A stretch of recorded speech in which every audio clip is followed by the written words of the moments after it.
Now, Andrew, the former Treasurer Josh Frydenberg is privately furious that he was not told about Scott Morrison being sworn in as Treasurer last year. Scott Morrison apologised, but the former Treasurer cannot believe he was not told, as the Deputy Liberal leader too. There's a view, Andrew, among some senior Liberals that I've spoken to, that if those details of the arrangement emerged late last year, there would have been a leadership spill. In fact, some are wondering openly, would that have been a better scenario for the Liberal Party if a Frydenberg government had gone to the polls instead of Scott Morrison? Well, that is extraordinary that that's the case, isn't it? But how else can you explain him not telling Josh Frydenberg, who he's bunking at the lodge with a couple of months later? I heard Andrew Bolt discuss this last night. I kind of agree with his view on it. You have to think it has to do with lack of courage.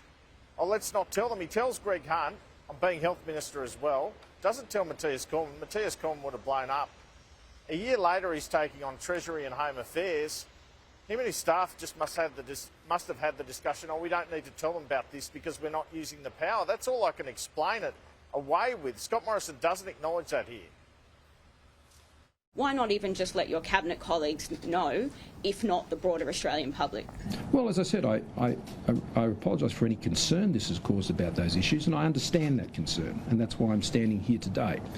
But at the same time, I did not want any of my ministers to be going about their daily business any different to what they were doing before. So you didn't trust them with that knowledge? It looks like you didn't have the courage to tell them. It looks like you didn't have the courage to tell them, Mr. I did what I thought was necessary in the national interest to ensure the government continued to perform well, which it did. One of the questions that you put to the Prime Minister goes to the heart, to the former Prime Minister, I should say, goes to the heart of the role of the Governor-General in all of this. And did the Governor-General urge the then Prime Minister to make it public? Because I know there's been criticism of the GG's role, but we don't know what was said in private, Andrew.